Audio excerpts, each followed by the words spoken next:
উফ, আপনারা আমাকে পাগল করে ফেলছেন। আমি কিভাবে এত সুন্দর হলাম, কিভাবে আমি আমার ওয়েট এত কি একটু আবার বলেন।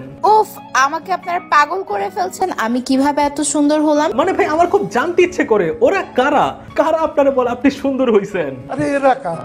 বোন, তোমারে যারা সুন্দরী সুন্দরী কমেন্ট করে তুমি প্লিজ তাদেরকে আমার কাছে পাঠাই দাও, আমি নিজ খরচে তাদের চোখের অপারেশন করব। ভাই উনি কোন কানা যে তোমারে বলতেছে উনি আগের থেকে সুন্দর হয়ে গেছো। মানে ভাই কোন দিক দিয়া কোন অ্যাঙ্গেল দিয়া ওনাকে আগের থেকে সুন্দরী দেখা যাইতেছে। যদিও আপনারা আমার আগেও ভালো লাগতো না, এখন তো আরো লাগে না। মানে ভাই এই মেয়েরা আগে দেখা যেত এইরকম, এখন দেখা যায় এইরকম, তাও নাকি সে সুন্দর হইছে। এমন আঘাত করবেন না যে আঘাতে আমার নয় আপনার ক্ষতি হয়। সুতরাং ভালো থাকেন, ভালো থাকতে দেন। ভাই জীবনে কি লেভেলের পাপ করলে টিকটকে গেলে এই মায়ের ভিডিও আমার সামনে আসে। মানে টিকটকটা অন করলে করে এক মায়ের সামনে তারা কথা বলতেছে। সমালোচনায় যদি আমি না থাকি তাহলে পরিস্থিতি গরম হইব কেমনি। প্লিজ কেউ এই মেয়ের এই অবস্থা দেখে তাকে প্রেগনেন্ট ভাইবেন না। মানে দেখলে যে কেউ ভাবতে পারে 2-3 বাচ্চার মা। শুনলাম আমাকে নাকি 3 বাচ্চার মায়ের মতো লাগে, আন্টির মতো লাগে। কিন্তু আপনি জেনে অবাক হবেন, এই মেয়ের এখনো বিয়ে হয় নাই। এই মেয়ে ক্লাস 9-এ পড়ে। হার্ট করবে না তো? না, ওকে 9-এ। আর গাইস এই মেয়েরে দেখে আমার যতটা না বিরক্ত লাগে এখন, তার থেকে বেশি বিরক্ত লাগছে তার মার সাথে বানানো কিছু ভিডিও দেখা। কেন, কি হয়েছে? তো গাইস এই টিকটকার যার নাম হচ্ছে মেজাবিন, উনি হচ্ছে আগে এই লেভেলের চিকন ছিল, তো রিসেন্টলি উনি হুট করে এই লেভেলের মোটা হয়ে গেছে। এই এমনটা দেখে যে কেউ মনে করবে হয়তোবা উনি কোনো ট্যাবলেট খাইছে, না হলে কোনো সার্জারি করছে। এটা নিয়ে ওনাকে একটা কমেন্ট করছে, খুবই নরমাল একটা কমেন্ট।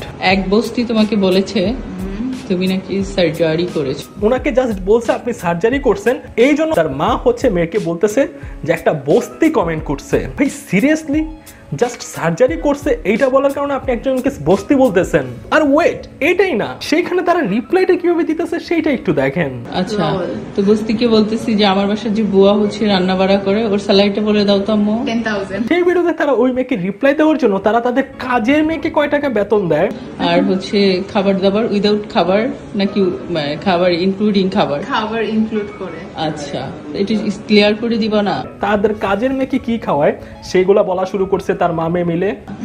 আচ্ছা, খাবার দাবার সহ বেতন পড়ে যায় প্রায় 15+। আন্টি আপনি 15,000 টাকা দিয়ে আপনার কাজের মেয়ে রাখতে পারেন, আর 4-5 হাজার টাকা দিয়ে আপনার মেয়ের জন্য একটা টিচার রাখতে পারেন না। মানে কি বলতে চাও? মানে হইলো এই মেয়ে স্বরবর্ণ ব্যঞ্জন বর্ণই পারে না। তুমি সরিয়া সরিয়া সবগুলো বলো তো। সরেয়া সরেও আগে সরেয়া সরেয়া রসই সরেয়া সরেয়া না সরেও সরেয়া মানে স্বরবর্ণ কোনগুলোর ব্যঞ্জনবর্ণ কোনগুলো তুমি জানো না? ভাই কোন যুগে আছি, স্বরবর্ণ ব্যঞ্জন বর্ণ না পারা একটা মেয়ের মাসিক ইনকাম লাখ টাকা। সর্বনিম্ন কত লাখ টাকা এক মাসে আসে? 1 লাখ প্লাস। আর সর্বোচ্চ 2 লাখ। আর এদিকে গ্রাজুয়েশন কমপ্লিট করে একটা ছেলে চাকরিতে গেলে তার বেতন হয় 15,000 টাকা।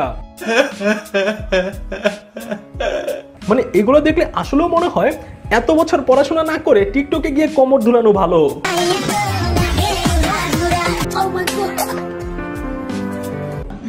আচ্ছা, খাবার দাবার সহ বেতন পড়ে যায় প্রায় 15+। অল্প পানির মাছ যখন হঠাৎ করে বেশি পানিতে পড়ে তখন তারা এইভাবে টাকার গরম দেখায়। এই যে কথাগুলোর মধ্যে এই লেভেলের অহংকার, এইগুলো কিন্তু বেশি দিন থাকে না। ঠিক বলেছো। আর আন্টি আপনাদের এত টাকা তারপরও নিজের ক্লাস 9-এ পড়া মেয়েকে ধাক্কায় ধাক্কায় কাজে পাঠান। বা তোমার আম্মু ধাক্কে ধাক্কে কাজ করাচ্ছে? আম্মু ধাক্কাচ্ছে। বহু বছর আগে আমি কমেডি নাইটস দেখতাম, সেইখানে একটা ক্যারেক্টার ছিল যে কিনা এইভাবে সাইজে আসতো। এই মেয়েটারে দেখলে একদম পুরো সেম উনার মতো লাগে।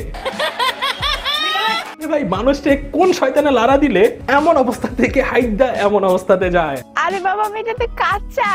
কিন্তু আপনি তো পাইকে একদম পুরো নায়িকা ময়ূরী হয়ে গেছেন। কিন্তু নরম পায়ে যে গরম দেখাইবা ওইটা ভাইয়া নোটে লাও। এই মেয়ে হচ্ছে মাইলস্টোনে পড়ে, আর আমার নিজের বড় ভাই হচ্ছে মাইলস্টোনের টিচার। তোমার স্কুলের নাম বলো। Milestone college. ভাই তুমি স্কুল থেকে কি বের হইতেছে জানি না ভাই। এই মেয়ে চিকন থেকে হঠাৎ করে এত মোটা হয়ে গেছে। অন্যান্য যারা তাদের চিকন স্বাস্থ্য নিয়ে চিন্তিত তারাও চাইবে হুট করে এই মেয়ের মতো মোটা হওয়ার জন্য। আর এখন উনি হুট করে মোটা হইছে, এইটাকে কাজে লাগায় বিজনেস শুরু করছে। একবার বলতেছে এইটা খেয়ে মোটা হইছি, আমি বিগত 1 মাস ধরে খাচ্ছি এবং এটা খাওয়ার ফলে কিন্তু আমার ওয়েট বেড়েছে। আবার বলতেছে ওইটা খেয়ে মোটা হইছি।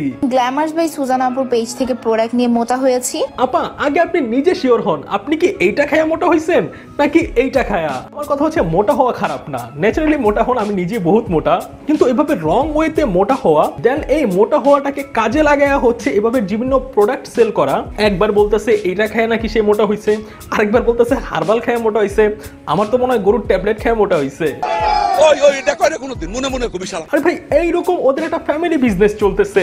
এই মেয়ে চিকন থেকে মোটা হইছে, ওর বোন নাকি মোটা থেকে চিকন হইছে। যারা আমাকে এত এত কমেন্ট করেন আপু কিভাবে ওয়েট লুজ করেছে, এই মেয়ে মোটা হওয়ার জন্য এইসব বিক্রি করতেছে, আর ওর বোন চিকন হওয়ার জন্য অন্য প্রোডাক্ট বিক্রি করতেছে। মাসে 5 থেকে 10 কেজি ওয়েট লুজ করতে চান তাহলে কিন্তু জিএলএইচও ম্যাজিক এর উপর দুই জায়গাতে তারা করতেছে বাটপারি। এই মেয়ে যেমন একসাথে 2 প্রোডাক্ট বিক্রি করছে, তেমনি তার বোনও করতেছে। সে একটা ইন্টারভিউতে বলছে তার বোন হচ্ছে একটা চা খায় চিকন হইছে। চাটা ক্ষতিকর না, বড় আপু খেয়েছে এবং ও অনেক বেশি স্লিম হয়েছে। আপনারা বলছেন আপনার বোন চা খায় চিকন হইছে, বাট এটা তো চা না। তাহলে কিন্তু জিএলএইচও ম্যাজিক্যাল স্লিমিং পাউডার বেস্ট একটা প্রোডাক্ট। এই সিরামটি ব্যবহার করার ফলে আপনার স্কিন ন্যাচারালি অনেক টান টান এবং ব্রাইট হবে। আর এই সিরামটা আপা রেগুলার ব্যবহার করার পর তার ফেসের অবস্থা এরকম আসবে। ইভেন আমিও অনেক ক্রিয়েটরের ভিডিও দেখেছি সবার কাছ থেকে। আর এই মেয়ে কিছুদিন আগে হচ্ছে বন্যায় ত্রাণ দিতে গেছে, বেশি না, সেখানে গিয়ে 105টা টিকটক বানাইছে। যারা এসএসসি এক্সাম পাস করে মেডিকেল ডিপ্লোমা নিয়ে নিজের ক্যারিয়ার স্টার্ট করতে যাচ্ছ তাদের জন্য আমি আজকে একটা সুবর্ণ সুযোগ নিয়ে এসেছি। বাহ ভাই বাহ, যেই মেয়ে নিজে এখনো এসএসসি দেয় নাই, ক্লাস 9 এ পড়ে, সে মেডিকেল ডিপ্লোমা নিয়ে মানুষদের জ্ঞান দিতে আসছে। এই মেয়ে হইতেছে অপু ভাইয়ের লেডিস ভার্সন। ভাই টিকটকার অপু যেমন হঠাৎ করে এইরকম থেকে এইরকম ফুলে গেছিল, এখন এই মেয়ে টিকটকারও এইরকম থেকে এইভাবে ফুলে গেছে। আর অপু ভাইয়ের ওষুধের পাওয়ার শেষ হওয়ার পর এখন সে আবার এরকম হয়ে গেছে। খুব শীঘ্রই এই আপার ওষুধের পাওয়ার যখন শেষ হবে তখন দেখবেন তার অবস্থা কি রকম হয়। আমি কিভাবে এত সুন্দর হলাম, কিভাবে আমি আমার ওয়েট এত। ভাই জীবনে কিচ্ছু চাই না, শুধুমাত্র এই মেয়ের মতো এমন কনফিডেন্স দরকার। এই মেয়ে কোন হিসেবে বললো যে সে সুন্দর হইছে, মানে কি বলবো। যাই হোক, ন্যাচারালি মোটা হওয়া এক জিনিস, আর এইভাবে কিছু খাইয়া ফুল্লা যাওয়া এটা আরেক জিনিস। আর এই ফোলারে তুমি ভাবো সুন্দরী হয়ে গেছো, মোটেও না। তো আজকের এই ভিডিওটা এই পর্যন্ত। নেক্সট ভিডিওতে আমি হাজির হব নতুন কোনো রিঅ্যাকশন ভিডিও নিয়ে। সেই পর্যন্ত সবাই ভালো থাকবেন, সুস্থ থাকবেন। আল্লাহ হাফেজ।